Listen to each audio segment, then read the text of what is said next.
Picture this. It is November 24th, 1971, Thanksgiving Eve. You are sitting on a commercial airliner, Northwest Orient Airlines Flight 305.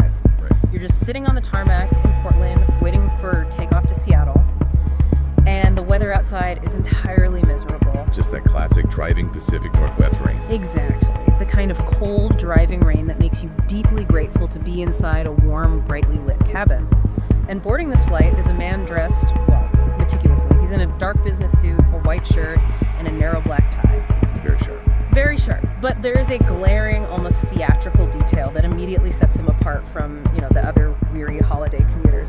He is wearing dark black sunglasses. Yeah, inside the dimly lit cabin. At night. Right. It creates an incredibly jarring visual right out of the gate. You have the mundane beige setting of a 1970s commercial flight, and sitting in seat 18C is a passenger who looks like he, wandered off the set of a Cold War espionage thriller. Yeah, and he sits down, gets comfortable, and doesn't show a single sign of nervous energy. He just orders a drink from the flight attendant, a bourbon and soda, and pays with a $20 bill. Tells her to keep the change in. Then he lights a cigarette.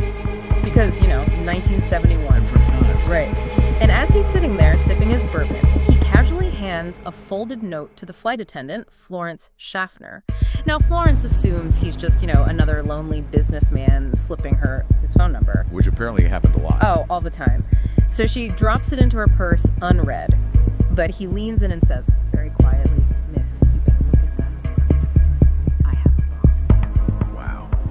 And that right there, that is the inciting incident of the most baffling, enduring mystery in American law enforcement history. Okay, let's unpack this, because we have a massive stack of sources today. We've got declassified FBI files, flight logs, aerospace engineering reports, metallurgical analyses. We are digging into the only unsolved skyjacking in United States history. With that single whisper, a routine 30-minute commuter flight is completely transformed into a high-stakes hostage situation.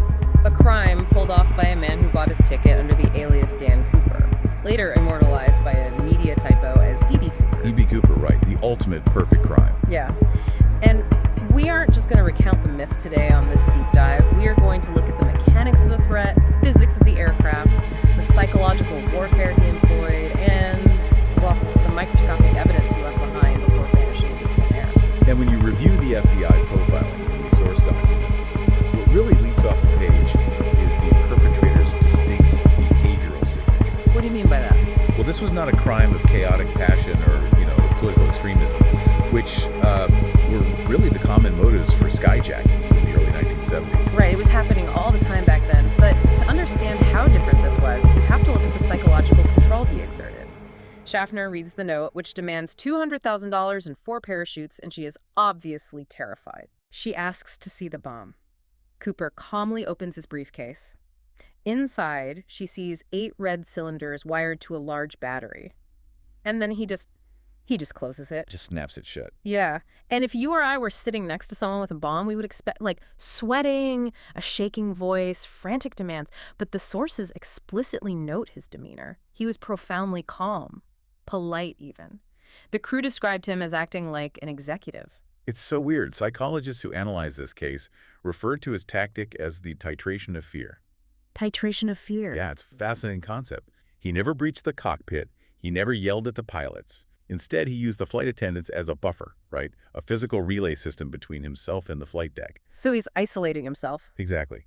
By staying in the back of the plane and keeping his voice low, he tightly controlled the flow of information.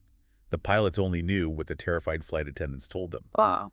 It forced the crew to take the threat with absolute seriousness without giving them a central, chaotic target to react against. That makes perfect sense.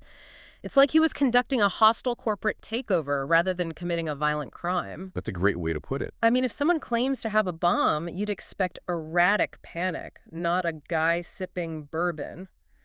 Was this calculated, ice-cold professionalism or just sheer nerve masking a desperate amateur? He even offered to pay for his second bourbon while holding the plane hostage. Which is wild. It is. And because he kept the atmosphere so subdued, the other 35 passengers on the plane had no idea they were being hijacked.